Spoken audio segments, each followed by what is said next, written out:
नमस्कार, स्वागत है आपका हिमंत प्रदेश न्यूज में। मैं हूं भानु प्रकाश नेगी। हिमंत प्रदेश न्यूज के खास कार्यक्रम खास मुलाकात में आज हम बात करेंगे धर्म क्षेत्र की। और धर्म क्षेत्र पर विशेष बातचीत के लिए हमारे साथ आज मौजूद हैं आचार्य डॉक्टर राजदीप डिमरी, जो भागवताचार्य हैं और प्रसिद्ध कथावाचक भी हैं, सामाजिक कार्यकर्ता भी हैं और पर्यावरण के क्षेत्र में भी विशेष काम कर रहे हैं। डिमरी सर, सबसे पहले आपका एक छोटा सा परिचय हमारे दर्शक जो है जानना चाहते हैं। जी धन्यवाद नेगी जी। सबसे पहले तो हिमंत न्यूज़ प्रदेश को मैं बहुत बहुत आभार प्रकट करता हूँ। साथ में आपका भी आभार प्रकट करता हूँ और जितने भी आपके श्रोता हैं, आपके दर्शक हैं, उन सब का भी मैं स्वागत करता हूँ। आप धर्म के क्षेत्र में जो कार्य कर रहे हैं उसके लिए आप बधाई के पात्र हैं, जिससे कि हमारे सनातन धर्म की संस्कृति को लोग जानते हैं, क्योंकि संचार के माध्यम से भी लोगों को बहुत सारी जानकारी प्राप्त होती है, अच्छे अच्छे अनुभव प्राप्त होते हैं और लोग इस मार्ग पे चलने का प्रयत्न करते हैं। परिचय, मेरा शुभ नाम आचार्य डॉक्टर राजदीप डिमरी है। रुद्रप्रयाग जनपद के अलकनंदा और मंदाकिनी के बीच में बचा हुआ रुद्रप्रयाग प्रदेश। रुद्रप्रयाग उसी के ऊपर एक छोटा सा कस्बा है जिसका नाम स्वीली शैम भरदार पट्टी के अंतर्गत आता है। वहीं मेरा जन्म हुआ है और कक्षा 8 तक की शिक्षा मैंने वहाँ पे प्राप्त की और उसके बाद मैं नेगी जी गुरुकुल शिक्षा परंपरा में मैं चले गया था। मेरे पिता की इच्छा थी कि आप गुरुकुल के क्षेत्र में जाइए और कुछ अपने सनातन धर्म के लिए कर सकें।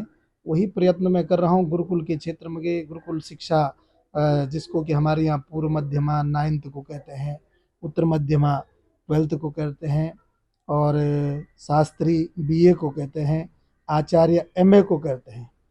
इसके बाद नेगी जी मैं रुका नहीं, आगे बढ़ा, क्योंकि शिक्षा मुझे लगता है कि उस परमात्मा का, माता पिता का, गुरुजनों का और बहुत सारे लोगों का प्रेम आशीर्वाद मेरे साथ था, इसलिए मैं शिक्षा के क्षेत्र में और आगे बढ़ा और मैंने विद्या वाचस्पति PhD की शिक्षा भी ग्रहण की, जिससे PhD उपाधि मुझे प्राप्त हुई। 2009 में मुझे विद्या वाचस्पति की उपाधि प्राप्त हुई। फिर भी मैं आगे रुका नहीं, मैंने फिर B.Ed किया और B.Ed की शिक्षा भी मैंने प्राप्त की। उसके बाद नेगी जी बहुत सारे मौके मिले, जीवन में आदमी को मिलते हैं, लेकिन मुझे भगवान ने इस क्षेत्र के लिए चुना था, तो मैं इसी क्षेत्र में गया और आज मैं प्रयत्न करता हूं कि मेरे द्वारा 1 2 3 4 बच्चे, बूढ़े, युवान और कोई न कोई व्यक्ति, मैं सोचता हूँ मेरे द्वारा 1 2 कोई न कोई व्यक्ति जो है धर्म के मार्ग पर चलने का प्रयत्न करेगा, अच्छे कार्य करेगा, संस्कार आएंगे और हमारा सनातन धर्म जीवित रहेगा। और सनातन धर्म की परंपराएं जीवित रखने के लिए मैं इस क्षेत्र में कार्य कर रहा हूँ नेगी जी। जी। अब बात आती है गुरुजी कि आप जो है एक तरह से सामाजिक काम भी कर रहे हैं, सदमार्ग पर लोगों को ले जाने का प्रयास कर रहे हैं, सनातन धर्म की परंपरा को आगे बढ़ा रहे हैं। लेकिन बात मैं ये करूँगा, क्योंकि नई पीढ़ी हमारा जो है कम जानती है कि हमारा सनातन धर्म आखिर है क्या। नेगी जी देखिए, इसमें कमी थोड़ा सा मुझे लगता है आज की शिक्षा का। देखिए, जीवन में पहली गुरु हमारी माँ होती है और उसके बाद जो हमें विद्यालय शिक्षा मिलती है, जिसको हम प्राचीन काल में गुरुकुल शिक्षा कहते थे। भारत में गुरुकुल से ही जीवन प्रारंभ हुआ है। ये पाश्चात्य संस्कृति तो अब आई है, इसलिए पाश्चात्य शिक्षा ने व्यक्ति को हमारे जो परंपरागत शिक्षा थी, गुरुकुलीय परंपरा शिक्षा थी, जहाँ संस्कार दिए जाते थे, संस्कृति का ज्ञान दिया जाता था, चलना सिखाया जाता था, उठना बैठना खाना पीना, ये सारी चीज़ जहाँ सिखाई जाती थी, उसको एक तरफ से लोगों ने छोड़ दिया नेगी जी, जिसके कारण संस्कारों की बहुत कमी आ रही है। और मैं समझता हूँ कि कम से कम गुरुकुल परंपराओं को जीवित रहना चाहिए। गुरुकुल परंपराएं जीवित रहेंगी, जिन्होंने जीवित रखा है, जो गुरुकुल परंपरा पे आज भी चलने का प्रयत्न कर रहे हैं नेगी जी, वहाँ सनातन, वहाँ संस्कृति जीवित है। आप देखिए, वहाँ संस्कृति जीवित है, संस्कार जीवित है वहाँ उस घर में सबका सम्मान होता है, अतिथि देवो भव का वहाँ चलता है। कोई घर पे आ जाए तो उसकी भी सेवा होती है। ये सारी चीज़ें शिक्षा से, मैं समझता हूँ मूल शिक्षा से ही जुड़ा है। जी नेगी जी। अच्छा, अगर बात आती है शिक्षा की, तो आजकल जो पश्चिमी शिक्षा में उसे कहूँगा, वो जो है बहुत तेजी से बढ़ रही है। और हमारी जो सनातन धर्म की शिक्षा थी, जो गुरुकुल की शिक्षा थी, वो जो है उसका अभाव होता जा रहा है। इवन कि जो हमारे संस्कृत विद्यालय हैं, उनकी भी जो है मैं दुर्दशा कहूँगा। इस विषय में क्या कहना है गुरु जी आपको? जी नेगी जी, बहुत सुंदर है, ये तो मेरी पीड़ा है नेगी जी। और आपने ये प्रश्न करके मेरे अंदर एक तरफ से जान फूंक दिया है। संस्कृत के लिए मेरे तो रग रग में संस्कृत बसता है। मैं जब चलता हूँ तो संस्कृत को प्रणाम करता हूँ, क्योंकि गायन्ति देवा किल गीत कानी धन्यस्तुते भारत भूमि भूषा। और हम उत्तराखंड के वासी हैं भाई, उत्तराखंड में हमारा जन्म हुआ है, हमने गंगा दी है, हमारे उत्तराखंड ने सदग्रंथ दिए हैं, धर्म ग्रंथ दिए हैं, सब कुछ उत्तराखंड से ही, गंगोत्री से गंगा निकलती है, बद्रीनाथ जी से भागवत जी का प्रवेश प्राकट्य होता है। इसका सीधा मतलब है कि उत्तराखंड सब कुछ देता है। आज संस्कृत की जो आपने बात की, बहुत अच्छी बात की, और इस बात को मैं समझता हूँ कि हमारी सरकार तक भी पहुँचना चाहिए, बहुत ज़रूरी है। ये देवभूमि है। अनेक प्रांतों के लोग हमारे प्रदेश में आते हैं और यहाँ से कुछ न कुछ लेके जाते हैं। यहाँ की सीख, संस्कृति, परंपरा, आध्यात्मिकता यहाँ से लोग लेके जाते हैं, और उसमें एक संस्कृत भी है। आज लगभग उत्तराखंड में बहुत संस्कृत विद्यालय हैं, महाविद्यालय हैं, लेकिन उनकी स्थिति वास्तव में बहुत ही, मैं कहूँगा, दयनीय स्थिति है। वहाँ पे बच्चे संस्कृत पढ़ रहे हैं, गरीब घरों के बच्चे संस्कृत पढ़ते हैं, दूर दूर से छात्रावास भी है, जैसे तैसे करके कहीं महात्मा लोग, बाबा लोग और कुछ दानी लोग उन विद्यालयों को चला रहे हैं। लेकिन फिर भी जो स्थिति एक होनी चाहिए, क्योंकि उत्तराखंड में नेगी जी, मुझे याद है नारायण दत्त तिवारी जी ने जो है उत्तराखंड में संस्कृत विश्वविद्यालय की स्थापना हरिद्वार में की थी। उसके बाद भारतीय बीजेपी की सरकार आई तो उन्होंने उत्तराखंड 2009 या 10 ऐसे ही है, उस समय द्वितीय राज भाषा का दर्जा जी निशंक जी ने संस्कृत को दिया। खंडूड़ी जी ने भी बहुत अच्छा काम संस्कृत के लिए किया। लेकिन उसके बाद जो काम एक होना चाहिए था, जैसे गंगा कल कल कल कल बहती है, वैसे वो देववाणी, संस्कृत वाणी, वो थोड़ा सा उसको, उसकी गति वो चल नहीं पाई। हम सोचते थे, जब हम उस समय मैं खुद अध्ययन करता था और मैं सोचता था कि संस्कृत एक बहुत विकास होगा, लेकिन वो धरातल पे उतर नहीं पाए। उसका कारण नेगी जी ये रहा कि संस्कृत विद्यालय में अध्यापकों की कमी है, अध्यापक नहीं है बिल्कुल भी। आप जाइए कभी देखिए, प्रबंधकीय व्यवस्था वाले हमारे साथी लोग हैं, छोटे भाई लोग हैं, वो उन विद्यालयों को आज चला रहे हैं जैसे तैसे करके। संस्कृत विद्यालय पूर्व मध्यमा हमारे यहाँ प्रथमा 9 कक्षा 6 को कहते हैं, कक्षा 6 से आचार्य MA को कहते हैं। एक ही भवन में जो है विद्यालय चल रहे हैं, जबकि वर्गीकरण होना चाहिए, 12वीं तक अलग शिक्षा होना चाहिए और उसके बाद ग्रेजुएशन, एक व्यवस्थाएं फिर बन जाती है शिक्षा की। लेकिन वो भी कई बार ये सारी मांगे हमारे साथी लोग भी कर चुके हैं, अप्रत्यक्ष रूप से मैं भी खुद कई बार करता हूँ, लेकिन ये धरातल पे अभी नहीं उतर पाए। लेकिन हम तो उम्मीद में है आज भी कि निश्चित ये उतरेगा। आप देखिए, आज जो संस्कृति को बचाने का काम है, जो आपने कहा, गर्भाधान से लेकर अंत्येष्टि तक ये 16 संस्कार है, और नेगी जी, इन 16 के 16 संस्कारों में एक आचार्य की आवश्यकता भी पड़ती है।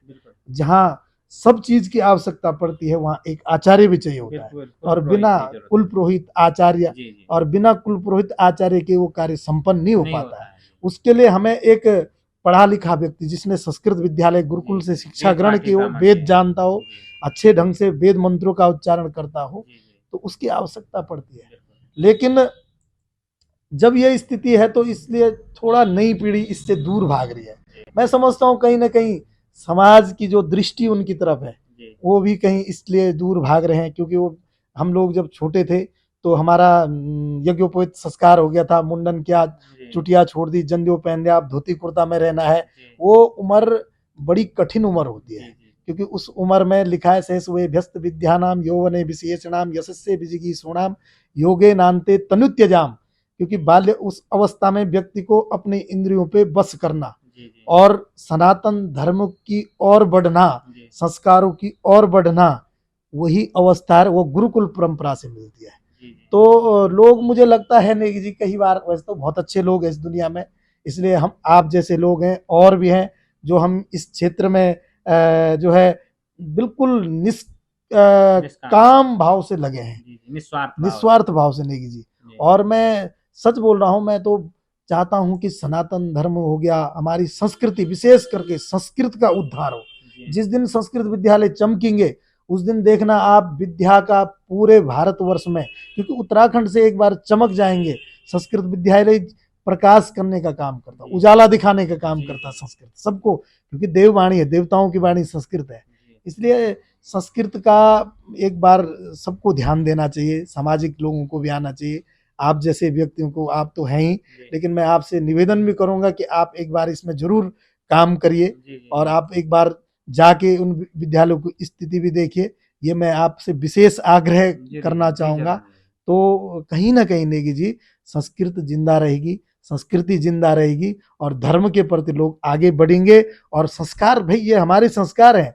अगर हम अपने जीवन में कोई संस्कार ही नहीं कर पाएँगे तो हमारा महत्व खत्म हो गया नेगी जी। बिल्कुल देखो, बिल्कुल धन, वैभव, यश, मकान, दुकान, ये तो सब कुछ करना है। जी जी आपको भी पता है, मुझे भी पता है, ये सारी व्यवस्थाएँ, लेकिन जो असली व्यवस्था जीवन की है वो धर्म से संबंधित है ना नेगी जी। जी यदि हमारे जीवन में धर्म एव हतो हंति धर्मो रक्षति रक्षको, धर्म ही नहीं रहेगा तो हमारा जीवन में कोई अस्तित्व नेगी जी है ही नहीं। बिल्कुल और धर्म जो है संस्कृत से है, संस्कृत से संस्कार की उपज है, और संस्कार जीवन में आ जाएंगे तो धर्म स्वयं जो है, हम धर्म के पग पे चलना प्रारंभ कर देंगे जी, नेगी जी। निश्चित गुरुजी। और इसमें बात आती है कि जैसे आजकल संस्कृत क्या है, हिंदी की जगह भी जो है जिसको अंग्रेजी आती हो या जिसको जो है जो अंग्रेजी स्कूल में पढ़ रहा हो उसको जो है ज़्यादा तरजीह दी जा रही है, या हमारा समाज कुछ इस तरह से मानसिकता या विकृत मानसिकता मैं उसे कहूँगा, क्योंकि हम किसी भाषा का विरोध नहीं कर रहे हैं, लेकिन जो हमारी मातृभाषा है, जो हमारी राष्ट्रभाषा है और जो हमारी देववाणी है, उसको हम भूलते जा रहे हैं। इसमें कहाँ विकृतियाँ पैदा हो गई हैं? देखिए नेगी जी, ये एक जो आप अन्य भाषाएं बोल रहे हैं, जी, देखो, ज्ञान सारी चीजों का होना चाहिए, जी, कोई किसी भाषा का जी, हम जी, विरोध थोड़ी कर रहे जी, हैं, जी, वही हमने कहा है है। ना, जी, आप वही बात बोल रहे हुँ, हैं। लेकिन नेगी जी देखिए, वो भाषा आपने व्यवसायिक, आपने कोई उस वहाँ पढ़ रहा है तो वहाँ का अध्ययन तो सिर्फ कमाने के लिए बनाया ना, जी, ठीक है, ये भी ठीक है, कमाई के लिए भी होना, आज होना के ज़रूरी समय है। देखो, कमाई भी जीवन में धन की आवश्यकता है, लेकिन भाई संस्कार भी तो जीवन में चाहिए ना। बिल्कुल, आप कहाँ कहाँ जा रहे हो, आप कहाँ भाग रहे हो? बिल्कुल, आज आप देखिए, घर घरों की स्थिति है, क्या बनी है, मुझे बोलने में कोई नेगी जी वो गुरेज नहीं नहीं है। है। जी, आज देखिए आप, ये कमी संस्कारों की है नेगी जी, क्योंकि हमने उस संस्कृति को, उस संस्कार को छोड़ दिया। जी, आज माँ बाप को लोग भूल रहे हैं, आज एक दूसरे का जो प्रेम प्राचीन समय में होता था वो प्रेम भूल गए, हुँ, एक दूसरे के प्रति जो सद्भावना थी वो भूल गए, एक दूसरे के प्रति जो व्यक्ति हर समय, हर दुख में, हर सुख में उसके साथ कंधे से कंधा मिलाकर चलता था, वो सब भूल गए। जी, इसके लिए संस्कृति की परम आवश्यकता है। मैं तो बोलता हूँ, प्रत्येक स्कूल में, प्रत्येक विद्यालय में, इंग्लिश स्कूलों में भी 1 घंटे, आधा घंटे संस्कृत शिक्षा का ज्ञान किसी विद्वान व्यक्ति को बुलाकर 1 घंटे की कक्षा चलनी चाहिए रोज, बिल्कुल, और उसको जो है संस्कारों की शिक्षा भी दी जानी चाहिए नेगी जी। हमारे देश में ऐसे नहीं, हमारे उत्तराखंड में भी एक से एक विद्वान भरे हुए हैं संस्कृत के, बिल्कुल, और वो सरकार ऐसी कोई व्यवस्था बना सकती है, सरकार के हाथ में तो सब कुछ है भाई। बिल्कुल, और सरकार ऐसी व्यवस्था बनाए कि जो जितने भी इंग्लिश स्कूल है, अन्य स्कूल है, उन स्कूलों में 1 घंटे, आधे घंटे, 15 मिनट, जो भी समय जितना दे सकता है, एक संस्कार की कक्षा भी चले, जो बहुत आज के समय पे परम आवश्यक है नेगी जी। बिल्कुल, संस्कार की शिक्षा चलनी पड़ेगी, नहीं तो व्यक्ति, आप देख रहे हैं आज का युवा कहाँ भाग रहा है, कहाँ आ रहा है, कब आ रहा है, कब जा रहा है, उसका टाइम का पता नहीं है। निश्चित रूप आज नशा, आप देखिए, जी, नशा क्या है, आज का युवा नशा में चूर हो रखा है, जी, भूल गया मेरा बड़ा कौन है, मेरा छोटा कौन है, ये सब भूल, ये सारी चीजें नेगी जी संस्कार से, और संस्कार संस्कृत से उत्पन्न हुआ है। गुरुजी, अब बात आती है जैसे कि पहले जो है प्राइवेट स्कूलों में जो है ये पाठ्यक्रम में नहीं था, लेकिन अब जो है ये पाठ्यक्रम में जो है शुरुआत इसकी हुई है। और संस्कृति के लिए जो है जिस तरह से आप कह रहे हैं कि एक बहुत जो है अच्छा एक माहौल भी होना चाहिए, और हमारे उत्तराखंड में तो इसका विशेष जो है एक कार्यक्रम भी चलना चाहिए। लेकिन दिक्कत कहाँ आ रही है? आपको क्या लगता है कि जो नई पीढ़ी है वो उसको सीखना नहीं चाहती है या कुछ और विकृतियाँ हो गई हैं? जी नेगी जी, बहुत सुंदर है आपका प्रश्न। देखिए नेगी जी, आपने ठीक कहा कि स्कूलों में संस्कृत लेकिन जिस तरह से करना चाहिए उसमें थोड़ा कमी है, क्योंकि मूल संस्कृत का आप अध्यापक रखिए वहाँ पे। संस्कृत जिसने संस्कृत का अध्ययन किया हो, जी, जी। संस्कृत पढ़ी हो, उसको आप रखिए, वो बच्चों को समझाएगा। आप देखिए प्राचीन समय में जब कोई बच्चा पढ़ता था, तो उसको छोटी-छोटी कहानियाँ भी विद्यालय में जब कोई अध्यापक खाली होता था, तो वो छोटी-छोटी कहानियाँ सुनाता था। जैसे राम की कोई कथा सुना दी, कृष्ण की कथा सुना दी, बोध कथाएँ जिससे व्यक्ति को मार्गदर्शन प्राप्त होता था। जी, जी। ये सारी चीज़ें जो है संस्कृत से, जो आप बोल रहे संस्कृत से प्राप्ति होती है। आप बोल रहे युवा भाग रहा है। देखिए युवा सोचता है इस क्षेत्र में कुछ नहीं है। युवा के दिमाग में तो पैसे कमाना बैठा है बिल्कुल, बिल्कुल। कि भाई मुझे जो है पैसा कमाना है, धन, इसके अलावा उसको कुछ नहीं है। जी, जी। लेकिन वास्तविकता धन अपनी जगह ठीक है, लेकिन नेगी जी धन के साथ-साथ यदि जीवन में संस्कार और शांति न हो तो फिर वो जीवन थोड़ी। आपके पास बहुत बड़ा मकान है, बहुत बड़ा बंगला है, लेकिन आपके घर में वो शांति नहीं है, तो फिर आप उस धन, मकान, बंगले, गाड़ी का क्या करेंगे? उसके लिए आपने जीवन में संस्कृति को ग्रहण करना पड़ेगा। युवा इसलिए भाग रहा है क्योंकि मैं समझता हूँ संस्कृत जगत थोड़ा, क्योंकि ये बहुत संस्कारित जीवन होता है। संस्कृत का जीवन बहुत ही संस्कारमय जीवन होता है। यहाँ ये सारी भौतिक सुखें जो है इनसे थोड़ा हमें दूर रहना पड़ता है जी, जी। और संस्कारों में रहना पड़ता है। जैसे हम धोती कुर्ता पहनते हैं तो धोती कुर्ता में ही रहना पड़ता है। हम जो है चंदन लगाते हैं तो भाई हम चंदन लगाते हैं और हमें गर्व होना चाहिए। हमें गर्व होता है नेगी जी कि हमने अपनी संस्कृति के लिए हम कार्य कर रहे हैं। हमें दुख नहीं होता है, हमें तो पश्चात नहीं होता कि हम जो है उधर की तरफ नहीं गए। हमें तो अच्छा लगता है कि हम जो है अपने धर्म के लिए लगे हैं, धोती कुर्ता में रहते हैं। हम तो सोचते हैं 2-4 और लोग भी इस काम में लगे और बहुत लगे नेगी जी, मैं ये नहीं है, बहुत सारे लोग इसमें काम कर रहे हैं। उनसे ही हम लोगों को प्रेरणा मिलती है, हम जैसे लोगों को, और उनकी प्रेरणा से हम लोग आगे बढ़ रहे हैं और औरों को भी प्रेरणा दे रहे हैं। लेकिन जो इस क्षेत्र की मैं बात करूँ कि लोग थोड़ा-सा पूजा पाठ, कर्मकांड, ये सारा क्षेत्र जो नई पीढ़ी है, जैसे कोई सपोज पुरोहित्य का कर्म कर रहा है, वो अपने बेटे को, अधिकतर आप देखेंगे अक्सर उसको कभी पूछिए, वो बहुत कम लोग हैं जो अपने बच्चे को संस्कृत विद्यालय में भेज रहे होंगे, गुरुकुल में नहीं भेज रहे हैं। उसका मैं समझता हूँ कहीं न कहीं, मैं चिंतन क्या, मैं समझता हूँ नहीं कि एक कारण ये भी है, लोग उसको बस सिर्फ़ उतना ही देखते हैं कि भई ये आया पूजा तक ही इसका महत्व है, जबकि यहाँ तक नहीं है। वो उसने हमारे जीवन में पूजा कर ली, उसने हमारे घर में कोई संस्कार डाल दिया, तो ये सोचिए आप आपके जीवन में उसने पूजा नहीं की, आपको उसने संस्कार के संस्कृति और संस्कार के मार्ग पे चलने का रास्ता भी वो आपको दिखा रहा है। ये भावना जो हमें अपने घर में बुला रहा है उनके अंदर होनी चाहिए। हमारे प्रति थोड़ा-सा प्रेम और श्रद्धा हो, तो मैं नेगी जितना पक्का कहता हूँ कि इस तरफ बहुत सारे लोग भागेंगे। दूसरा, थोड़ा जिस सम्मान जो है, जैसे कोई व्यक्ति सर्विस करता है और उसका प्रमोशन होता है, वो तो बड़ा आनंद होता है, भाई मैं इस पद से इस पद पे चले गया, तो उसको आनंदित है। इस क्षेत्र में भी ऐसा होना चाहिए, उसको सम्मान मिलना चाहिए, क्योंकि ब्राह्मण सम्मान का भूखा होता है। उसका सम्मान हो तो नेगी जी मैं समझता हूँ, और बहुत सारे लोग हैं, ऐसा नहीं है, बहुत सारे लोग बड़े प्रेम करते हैं, बहुत सम्मान करते हैं। तो इसलिए कुछ युवा जो है, इसलिए इस क्षेत्र में मैं कई बार पूछता हूँ कि आप लोग क्यों इस क्षेत्र में से दूर भागते? तो ये सारी चीज़ें वो लोग बोलते हैं कि ऐसा है, लोग जो है ये सारी बातें जो मैं अभी पूर्वोक्त आपको बताई, ये सारी बातें वो बोलते हैं, लेकिन ऐसा नहीं है। मैं समझता हूँ युवा आगे आएगा। आज आप संस्कृत विद्यालय में देखिए, बहुत सारे बच्चे संस्कृत पढ़ते हैं और बड़ा अच्छा लगता है जब सुबह-सुबह प्रातःकालीन की बेला में वेदोक्त ध्वनि संस्कृत विद्यालयों से निकलती है, तो अगल-बगल जो लोग रहते हैं वहाँ का वातावरण भी शुद्ध हो जाता है, आनंदित हो जाता है। देखिए तो बहुत, संस्कृत तो हमारी आत्मा है। मैंने आपको बोला ना, संस्कृत हमारी, जो जिसने उसको पढ़ा होगा, जो उसको जीता होगा, जो उसको ग्रहण करता होगा, मैं सोचता हूँ फिर वो संस्कृत से दूर नहीं कर सकता अपने आप। जी, निश्चित तौर पर जी, और संस्कृत कई भाषाओं की जननी भी रही है। इवन बिल्कुल। कि उर्दू से लेकर के जी, जी, हिंदी जी, से जी, लेकर कई बिल्कुल, भाषाएँ कई से भाषाएँ वहीं निकली से हैं, निकली हैं। और ये देववाणी भी कही जाती है।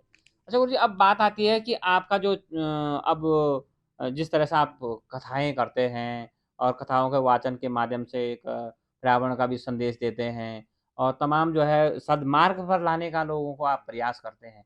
तो ये कथाओं का सिलसिला कब से चला और इन कथाओं में जो है आपको क्या सार जीवन का नज़र आता है? नहीं जी, देखिए कथा में तो शिक्षा, अच्छी शिक्षा मैंने ग्रहण की है। और पहले तो एक बार मेरा मन, मैं आपको सच बताऊं, कुछ और था, लेकिन हरी इच्छा थी कि उसको कुछ और कराना था। जी, हम जी, तो जी। हर की इच्छा को ही स्वीकार करके चलते हैं। जी, मेरे पिताजी ने मुझे श्रीमद् भागवत महापुराण का जो मूल ग्रंथ होता है वो खरीद के मुझे दे दिया जी, था। और उन्होंने मुझे वो दिया और मैंने वो नेगी जी बंद करके अलमारी में रख दिया था। वही मुझे दिया मेरे पिताजी जी, ने। जी, तो मेरे जीवन के गुरु मेरे पिता है। जी, मेरे पिता बहुत सामाजिक कार्य करते थे। मेरे पिताजी से मैं बहुत कुछ सीखा हूँ। मेरे पिताजी कभी किसी से एक पैसा नहीं लेते थे। मेरे पिताजी प्रभुत्य कर्म भी करते थे, जी, लेकिन जिसने जो दे दिया, मैं उनके साथ जब जाता था, कई बार मुझे भी लगता था यार ऐसे में जीवन कैसे चलेगा। कैसे चलेगा? लेकिन मेरे पिताजी ने मुझे कहा कि आप इस क्षेत्र को पकड़िए। और मैं समझता हूँ पिताजी ने कहा कि इस क्षेत्र में तुम बहुत आगे प्रगति करोगे, जी, अच्छा कार्य लोगों को अच्छे, यही मेरी इच्छा यही है, इसलिए मैंने तुम्हें गुरुकुल में भेजा था। जी, तो तब मैंने बहुत ध्यान नहीं दिया, लेकिन मैंने अध्ययन जारी रखा नहीं जी, जी। मैं पढ़ाई आज भी करता हूँ। पुस्तक में जब भी समय मिलता है तो मैं पुस्तक को दूर नहीं रखता हूँ, पुस्तक मेरे करीब होती है। जी, और मैं अध्ययन आज भी करता हूँ। मैं लोगों को सबको बोलता हूँ भाई पुस्तक आप अपना जीवन का एक आधार बना, एक हिस्सा आप अपने जीवन का पुस्तक भी बनाइए। जी। और मैं कोई ना कोई पुस्तक खोल के टटोलता रहता हूँ और मुझे रोज कुछ ना कुछ नई चीज़ें नई मिलती चीज़ें होती है। मिलती हैं। क्योंकि व्यक्ति जो है प्रयास से प्रवेश की ओर बढ़ता है नेगी जी। इसलिए प्रयास तो अंत समय तक व्यक्ति को करना चाहिए। जी, जी। और प्रवेश कभी ना कभी जीवन में हो ही जाता है, अच्छी जगह होता है, उत्तम जगह होता है। और इसलिए मैं हमेशा प्रयास में, अभी भी मैं प्रयास ही कर रहा हूँ नेगी जी। जी, आप मुझे कहा कि आप प्रसिद्ध, ऐसे कुछ नहीं, वो तो आपकी भावना है। जी। लेकिन मैं प्रयास में हूँ, अभी भी मैं प्रयास करता हूँ कि कहीं प्रवेश हो जाए जीवन का। अच्छा बोलिए तो इसमें बात आती है कि जैसे आप कथाओं के माध्यम से लोगों को जो है सद्मार्ग पर ले जाने का काम करते हैं। साथ में जो है जिस तरह से आजकल बेटी बचाओ का कार्यक्रम चल रहा है और पर्यावरण जो है बहुत ही हमारा दूषित हो रहा है, उसको भी संरक्षित करने का भी आप लोगों को संदेश देते जी जी रहते हैं। जी जी जी। ये भाव आपके अंदर कहाँ से आए? देखो नेगी जी, ये भाव भी मेरे पिताजी से ही आया। हम 4 बहनें हैं मेरी। जी, और मैं समझता हूँ जिस घर में बेटी होती है वो स्वयं जो है बेटी बचाओ इस क्षेत्र में, और मैं अपने घर में छोटा हूँ, मेरे से भी छोटी एक बहन है, जी, लेकिन मेरी बड़ी बहन है। और मैंने इस सब अपने, मैं तो अपने घर से सब कुछ सीखा हुआ हूँ। जी, मैंने देखा कि जहाँ बहनें होती है उनका सम्मान, वहाँ संस्कार कूट कूट के भरा होता है। जिस घर में माँ बहन इनका सम्मान होता है वो व्यक्ति, मैं नेगी जी बाहर भी सबका सम्मान करेगा। वो जानता है उस व्यक्ति के हृदय में, प्रत्येक व्यक्ति जीव के, प्रत्येक व्यक्ति के, प्रत्येक माताओं बहनों के अंदर प्रति सम्मान की भावना बनी रहती है। मेरे पिताजी प्राकृतिक बड़े प्रेमी थे प्रकृति के। मेरे पिताजी जो है यहाँ से वृक्ष ले जाते थे, देहरादून में रहते थे, और वृक्ष ले जाके घर में, आज जब हम जाते हैं, जब मेरे पिता ने वो छोटे वृक्ष लगाए थे, आज वो वृक्ष फल देते हैं। ऐसे फलदार वृक्ष लगा रखे हैं, कई वृक्ष लगे। प्रेरणा दी पिताजी ने कि भाई वृक्ष लगाओ, और वही प्रेरणा मैं भी प्रयत्न करता हूँ। जी, जब भी मैं मौका मिलता है तो मैं कहीं, लेकिन देखिए जी वृक्ष लगाने से सिर्फ काम नहीं चला। मैं बोलता एक लगाइए, जी। लेकिन साल भर में उसको देखिए वो इतना बड़ा हो कि उसके छांव में बैठकर कोई जो है उसका छांव ग्रहण कर सके। बिल्कुल उसका तब संरक्षण की करने उसका की आवश्यकता संरक्षण है। की आवश्यकता है, जी, उसको देखे, उसका पालन पोषण करे। और जिस दिन हम पाल, जैसे माँ एक बेटे का पालन करती है, और जब बेटा बड़ा होता है तो फिर वो फल देता है। जी, जी, ये तो वैसे ही हमें उस वृक्ष का, ये हमने, हमारे पिताजी ने हमें सिखाया। जी, और लोगों को मैं संदेश देता हूँ भाई बेलपत्री का वृक्ष लगाइए, रुद्राक्ष का वृक्ष लगाइए, कोई भी अच्छे वृक्ष लगाते रहिए, फलदार जिससे वृक्ष लगाएँ। फलदार वृक्ष लगाइए। जहाँ मौका मिलता है एक वृक्ष व्यक्ति लगाए, अपने पितरों के नाम पे लगाइए, अपने पूर्वजों के नाम पे लगाए, और उसका पालन करिए। फिर देखिए एक अंदर से जब वो बड़ा होता तो हृदय में एक अलौकिक ऊर्जा जागृत है, हर ये वृक्ष मैंने लगाया था, देखो ना आज कितना बड़ा हो गया। जी, जी, तो उनको देख के, यानी हम उसमें नहीं जी, वास्तविकता जो जीवन में जीता हूँ उस जीवन को, जी, जी, कि यार ये वृक्ष मैंने एक बेल का वृक्ष लगाया था नेगी जी, तो आज वो वृक्ष बहुत बड़ा हो गया।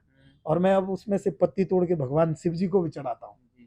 तो तो एक अलग ही अनुभूति एक आपको अलग अनुभूति होती है। जी, जी। तो मेरी क्यों बेटी भी मुझे बोलती है, क्योंकि मेरी एक बेटी है, जी मेरी बेटी भी मुझे बोलती है कि पिताजी पापा देखो आपने वो पेड़ लगाया था आपको फल देने लग गया वो, जी आप उससे कितने प्यार से पत्ती तोड़ के बिलपत्र तोड़ के भगवान को चढ़ाते हो। जी तो बोलते हैं आनंद आता है ना, तो मैं बोलता तुमने भी तो ऐसे, हम ऐसे तुम्हें तुम्हें यही कर रहे हैं, सिखा ऐसे ही रहे हैं, करना है, दुनिया को आनंद देना है। आनंदित करना तो है, सही नेगी बात, जी ये दुखी नहीं सारी करना है। चीजें हैं, मतलब बेटी बचाओ को मैं इसलिए संदेश देता हूँ। जी और वृक्षारोपण का विश्व पर्यावरण बचे रहे। आज देखिए क्या स्थिति हो गई है, वृक्ष सब कट रहे हैं। जी जी, ठीक है जहाँ कहीं अति आवश्यक हो, अत्यावश्यक हो काटिए, लेकिन उससे उसके बदले में ज्यादा तो वृक्ष लगाइए ना कहीं लगाइए। और जगह। जी जी जंगल खाली हो रहे हैं वहाँ सरकार को ये करती है, सरकार ऐसे नहीं, लेकिन उसका संरक्षण एक टीम बनाई जाए, जी, उसकी व्यवस्था करे, उसकी देख रेख में भाई उसको बोला जाए आपने 10 पेड़ और अगली बार हम देखने आएंगे, हम वो पेड़, उसको सम्मान किया जाए सम्मान क्या है उस व्यक्ति को व्यक्ति का कि भी, आपने 10 पेड़ों को जीवित किया, तो व्यक्ति फिर उसमें ऊर्जा आती है हो उसके अंदर, जाती है, वो सही आगे उसमें कार्य करता है। बिल्कुल बिल्कुल। अच्छा गुरुजी, अब बात आती है कि जिस तरह से आपके सामाजिक कार्य हैं, आप दीन दुनिया दुखियों की यथासंभव जो भी मदद हो सकती है उसे करते हैं। इस तरह का जो भाव है और इस तरह के जो विचार हैं आपके, वो कहाँ से पैदा हुए हैं? नेगी जी देखिए ये मेरी माँ से मुझे प्राप्त हुआ। क्योंकि मेरी माँ जो है बहुत हम लोगों को, हमारी स्थिति बहुत ऐसी थी कि लेकिन मेरी माँ लोगों की सेवा करती थी और हमें हमेशा बोलती थी कि अपनी जो स्थिति है, जिस परिस्थिति में हम जिए हैं, उसको सदैव याद रखना चाहिए। जी वही चीज़ हम अपना के चलते हैं, क्योंकि हमने वो दुखी का समय देखा है, वो गरीबी का समय देखा है। और इसलिए नेगी जी मैं प्रयास करता हूँ, कहीं भी मेरी कथाएं होती हैं या कोई भी कार्य करता हूँ, उसमें बहुत सारे लोग सामान जैसे राशन इत्यादि आता है, तो मैं उसका दुरुपयोग नहीं करता हूँ। मैं उसको जो है कहीं जगह देने का काम करता हूँ, जैसे कोई गरीब है, जी, अनाथालय है, बहुत जगह जो है उनको जहाँ जिसकी जहाँ ज़रूरत हो। आवश्यकता है, तो मैं वहाँ देता अप्रत्यक्ष रूप में। मैं कभी ये बहुत, वो तो आप जैसे प्रेमी जन मिल गए, तो आप जैसे लोगों की वजह से जी, जो जी, है जी। लेकिन मैं ये सोचता हूँ कोई दान पुण्य कर रहे हैं तो उसका बहुत ज़्यादा व्याख्यान नहीं ना होना किया, चाहिए। नहीं होना। तो ये परंपरा मुझे अपने घर से, मेरी माता से और मेरे गुरु से प्राप्त हुई है, और मैं आगे भी ये करता रहूँगा, मैं प्रयत्न करूँगा। क्योंकि हमारे गाँव में भी जब भी कोई, मुझे लगता है कि किसी को आर्थिक रूप से मदद की आवश्यकता है, तो मैं उसमें जितना मेरे से हो सके, नेगी जी आर्थिक स्थिति 1 रुपए की भी होती है और लाखों रुपए की भी बिल्कुल, होती है। बिल्कुल, सहारा बहुत बड़ी सहारा चीज़ बहुत होती बड़ा चीज़ है, कहीं पे हम खड़े हो जाते हैं, वो भी एक सहारा होता है। तो वो मैं प्रयत्न अपनी परंपराओं के अनुसार है, आज अनुसार भी करते हैं। लगा हूँ। जी, नेगी जी, बिल्कुल। नेगी जी। अच्छा गुरुजी, अंत में आप सवाल आता है कि जिस तरह से आपकी ये सारी परवरिश है और जो चीज़ आपने अभी तक बताई कि हम गुरुकुल परंपरा में रहे हैं, हमने जो है ये संस्कार जो है अपने परिवार वालों से, अपने घर से, अपने पिताजी से सीखे हैं। आजकल संस्कृति और संस्कार किस तरह से जो है एक नई पीढ़ी के अंदर आए, उसके लिए क्या किए जाने की आवश्यकता है? बहुत सुंदर, नेगी जी बहुत सुंदर है। उसके लिए परम आवश्यक क्या है, आवश्यकता है संस्कृति और संस्कार के लिए, जैसे कहीं कथाएं हों, धार्मिक कृत्य हों, सामूहिक ज्ञान चर्चाएं हों। जैसे मंदिर हैं आजकल, तो मैं समझता हूँ हर जगह मंदिर हैं। मंदिरों में सप्ताह में एक बार, हफ्ते में एक बार किसी प्रबुद्ध व्यक्ति को, बुद्धिजीवी व्यक्ति को बुलाया जाए, और वो आके जो है धर्म की चर्चा करे, संस्कारों की चर्चा करे, ज्ञान की चर्चा करे। तो धीरे धीरे, एकदम से नहीं, टाइम लगेगा इसमें, लेकिन धीरे धीरे जो है युवा भी इससे और आएगा। और नेगी जी आ रहे हैं, मैंने कई जगह कथाएं की और मैंने देखा वहाँ युवा बिल्कुल 32-33 साल के युवा, यु दाम्पत्य, नव दाम्पत्य अपने माता पिता के लिए भागवत करा रहे हैं। और बहुत पढ़े लिखे, ऐसे नहीं है, आईटी सेक्टर वाले नेगी जी, और बड़े बड़े साइंटिस्ट, वो और बड़े श्रद्धा के साथ भगवान की कथाएं, भागवत कथा। और जब वो बैठते थे तो मैं सच बताऊं, मैं सोचता था यार मैंने जो इतनी उच्च शिक्षा ग्रहण की है, मैं सफल हो गया। सफल हो गया। क्योंकि मुझे अच्छा लगता है जब कोई पढ़ा लिखा व्यक्ति सामने बैठा हो, कोई साइंटिस्ट बैठा हो, आईटी सेक्टर वाला बैठा हो, तो और वो बहुत संस्कार और संस्कृति की बात कर वो रहा हो। संस्कृति, और देखो धोती में है बैठा है, और वो संस्कृति, और उससे कई लोगों को प्रेरणा मिलती है। बिल्कुल। कोई अच्छा करने की, तो उससे नेगी जी, उससे बहुत लोगों को प्रेरणा मिलती है। जी, जी। ये चीजें बहुत जरूरी है। कोई पढ़ा लिखा व्यक्ति हो, अच्छा व्यक्ति हो, वो इसलिए मंदिरों, अपने क्षेत्र के मंदिरों में महीने में, सप्ताह में एक दिन धर्म चर्चा प्रारंभ हो जाए, तो निश्चित संस्कृति बचेगी। माँ बापों का भी कर्तव्य है इसमें, माँ बाप का बहुत बड़ा रोल होता है। जी, जी। जो बच्चों को जो क्योंकि है अच्छे से बाल्यावस्था से ही अब हम सोचे कि 20-22 लेकिन ये अवस्था बड़ी आप समझते हैं सही बात है। वो अवस्था फिर थोड़ा सा हाँ, व्यक्ति भटकाव भटकने वाली फिर है। एकाग्रता नहीं हो पाता है। बाल्यावस्था से ही अगर शैशवावस्था से ही माँ बाप घर में थोड़ा भगवान का चिंतन करे, बच्चे के साथ भगवान अच्छे संस्कारों का ज्ञान दे, अच्छी अच्छी चीजें भी उसको बताते रहे, शिक्षा दे, भौतिकवादी शिक्षा दे तो चलेगा, लेकिन अच्छे संस्कारों का ज्ञान भी अपने बच्चे को देते रहे। घर में अच्छे अच्छे कर्म भी साल में 1 बार 2 बार अच्छे अच्छे संस्कार से संबंधित कार्य होने चाहिए, धर्म से संस्कृति संबंधित कार्य हो तो ये निश्चित है वो बच्चा भी उसको पकड़ लेगा और उस मार्ग पे चलने का प्रयत्न करेगा, ये निश्चित है लेगी। जी गुरुजी। अब गुरुजी बात आती है कि गौ और गंगा की बात होती है, जिससे मैं देख रहा हूँ कि गायों की जो दुर्दशा जो है हमारे उत्तराखंड में भी देखी जा रही है। जिस उत्तराखंड में जो है सभी देवी देवताओं का निवास है, जहाँ बद्री केदार हैं, जहाँ जो है पूरा जो है एक तरह से ये देवभूमि इसे जो है पूरी दुनिया में जाना जाता है। इस कुकृत्य को जो है जिस तरह से लोग कर रहे हैं, जो अपने जिम्मेदारियां नहीं समझ रहे, उसमें हम लोग भी हैं।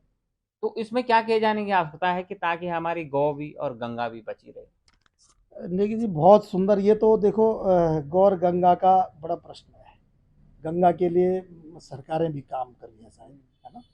गंगोत्री से गंगा निकलती है, इधर केदारनाथ से निकलती है, उधर हमारे बद्रीनाथ जी से निकलती है, गंगा ये निकली और गंगा बहुत पवित्रता के साथ भागीरथ जी ने अपने पितरों के उद्धार के लिए गंगा जी को धरती पे लाए थे। और गंगा जी के अंदर कोई किसी से कोई काम किसी की चीज की आवश्यक, गंगा देने का काम करती है और यहाँ से चलते हुए सागर में पहुंच रही है गंगा और सबको पवित्र करते हुए जाती। लोगों को थोड़ा सा, हम तो अपनी कथाओं से बोलते हैं कि भाई गंगा में जब जाओ तो बहुत पवित्रता के साथ आप उसको दूषित न करिए, गंगा आचमन करिए, थोड़ा सा स्नान करिए। गंगा जो है आप 1-1 2-2 घंटे तक जो है उसमें डुबकी मारने के लिए उसलिए नहीं, गंगा तो जो है शरीर को पवित्र करने, आचमन करके आत्मा पवित्र होती है, शरीर नहाने से शरीर को पवित्र कर देती है और पितरों का भी उद्धार कर देती है।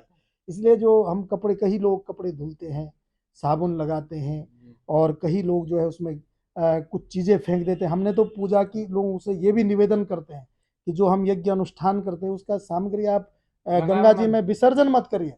आप कहीं जो है दबा अपने घर के आंगन में उसको कहीं क्यारियां हैं उसमें डाल दीजिए, नहीं तो कहीं जंगल हो वहाँ जंगल पे वृक्ष के नीचे डाल दीजिए, वो खाद का काम कर देती है, वृक्ष भी पनपेगा और आपकी भावना का भी सम्मान रहेगा। तो इसलिए गंगा को बचाने के लिए सबको लगना पड़ेगा। वैसे काफ़ी अच्छा है, अब कई संगमों में हम देखते हैं तो पवित्रता बन रही है धीरे धीरे, लेकिन फिर भी अभी ये सामूहिक प्रयास है, सामूहिक प्रयास। जी जी जी। और हमारे सभी कथावक्ता गंगा के लिए बोलते हैं, हम भी बोलते हैं और भी अन्य बोलते हैं। गाय के लिए आपने कहा, गो देखिए 33 करोड़ देवी देवता गौ माता में बसते हैं और गाय की वास्तव में, लेकिन गाय के लिए हमारे उत्तराखंड के ही बहुत बड़ा नाम जिनका है और गंगा पुत्र उनको गोपाल मणि जी महाराज हमारे बहुत ही प्रिय मेरे सीता शरण जी हैं, उनके पिताजी हैं और हम उनको अपना गुरु तुल्य पिता तुल्य जो है गोपाल मणि जी, पूज्य गोपाल मणि जी को मानते हैं। वो लगे हैं इसमें और हमें विश्वास है कि गाय को राष्ट्र माता का एक ना एक दिन दर्जा मिलेगा। जब तक दर्जा नहीं मिला तब तक थोड़ा कठिन है नहीं जी, क्योंकि देखिए सरकार से भी संरक्षण की आवश्यकता है और उसके लिए गोपाल मणि जी बहुत प्रयत्न बहुत समय से कर रहे हैं और उनके साथ हम भी अपनी कथाओं के माध्यम से लोगों को प्रेरणा देते हैं कि भाई किसी न किसी रूप में आप लोग भी जो है गौ बचाने के लिए, गाय जो है बचे उसके लिए प्रयास करें। और प्रयास लोग कर रहे हैं, लेकिन फिर भी मैं समझता हूँ कहीं ना कहीं हम लोगों से ही कमी रह जाती है। लेकिन आप जैसे लोग, अन्य लोग, ये सब लोग लगेंगे तो निश्चित गाय माता बचेगी। अच्छा गुरु जी, अब अंत में जो है आप अपने जो अपने भक्त हैं या जो आपके अनुयायी मैं कहूँगा या जो आपके चाहने वाले हैं, उनको सूक्ष्म में क्या संदेश देना चाहते हैं? देखिए जी, भक्त तो मैं नहीं कहूँगा, मेरे प्रेमी हैं सब। सब मेरे से प्रेम करते हैं और वो इसलिए सब लोग मेरे से जुड़े हैं, मेरे से लोग बहुत प्यार करते हैं। मुझे आगे बढ़ाने की, चलने का, मेरे रास्ते में जो कांटे कोई होते हैं उन कांटों को हटाने का कार्य करते हैं और मुझे बहुत प्रेरणा मिलती है। आप जैसे लोग, अन्य लोग, कोई भी जो है जब मुझे मिलता है तो मुझे प्रेरणा मिलती है और इस प्रेरणा से मैं सबको यही संदेश दूंगा, भाई सब कुछ हम जीवन में करते हैं, लेकिन थोड़ा धर्म के मार्ग पे हमें चलने का प्रयत्न करना चाहिए। अपने माँ पिता का सम्मान हम करें, जिन्होंने हम जन्म दिया उनके प्रति अपार निष्ठा रखें। पहले देवता हमारे जीवन के, हमारे वाग्रथा संपृक्तो वाग्रथो प्रतिपत्ति जगतः पितरो वंदे पार्वती परमेश्वर।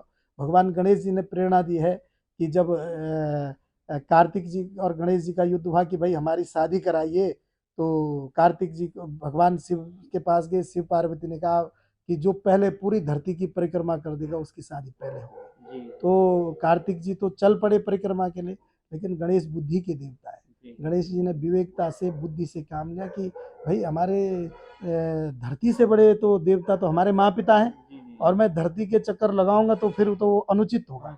इसलिए जो है अपने माँ पिता को बैठाया और उनकी परिक्रमा किया है। बोले मैंने संसार की परिक्रमा कर दी है, अब जो है मुझे आशीर्वाद दीजिए। तो हमें यहाँ से प्रेरणा मिलती कि भाई हमारे माँ पिता का सम्मान, दुखी नहीं है। देखिए जी, माँ पिता जिस घर में रोएंगे वो घर सुखी नहीं हो सकता। इसलिए माँ पिता को प्रसन्न रखिए। खाने को कम हो, पहनने को कम हो, धन कम हो, ये चल जाएगा भाई, नमक रोटी से भी जीवन यापन हो सकता है। लेकिन घर का वृद्ध, घर के माँ पिता प्रसन्न रहने चाहिए। ये प्रत्येक सबके लिए मेरा संदेश है कि अपने घर से हम शुरुआत करें धर्म की। घर से ही धर्म की शुरुआत होती है। हम बाहर तब प्रेरणा देने लायक बनते हैं जब हम अपने घर में अच्छे कर्म करें, अच्छे कृत्य करें, तब हम दूसरों को बोल सकते हैं। इसलिए अपने घर से जो है हम प्रारंभ करें, अपने माँ पिता की सेवा करें, और अपने देवी देवता, अपने धर्म, अपनी संस्कृति, थोड़ा थोड़ा इसके लिए भी सब लोग काम करते रहे। एक दूसरे को प्रेरणा भी देते रहे कि भाई अपने धर्म के लिए, अपने संस्कार और संस्कृति के लिए काम करें। ये सबके लिए मेरा संदेश है। और आपका भी बहुत बहुत धन्यवाद नेगी जी, आपने अपना बहुमूल्य समय निकाला हमारे लिए, और आपके सभी दर्शकों को भी मैं आभार प्रकट करता हूँ। आपका प्रेम ऐसा हमारे प्रति बना रहे, और सदैव धर्म चर्चा आपके द्वारा, धर्म की चर्चा भी हम आशीर्वाद भी देंगे कि आपके द्वारा सनातन धर्म, सनातन संस्कृति की चर्चा आप करते रहे, और आप जैसे लोग जो है सनातन धर्म के वाहक बने, बचाने का कार्य करें। ये मैं आपके लिए भी आशीर्वाद दूंगा। आपको भगवान ताकत दे। तो ये थे हमारे साथ आचार्य डॉक्टर राजीव डिमरी, जो साफ तौर पर ये बता रहे थे कि गो गंगा और संस्कृति संस्कार की आज के समय में आवश्यकता है, जिसको हमें अपने घर से ही शुरुआत करनी होगी। आपको फिर मिलेंगे एक नए कार्यक्रम के साथ। तब तक के लिए नमस्कार।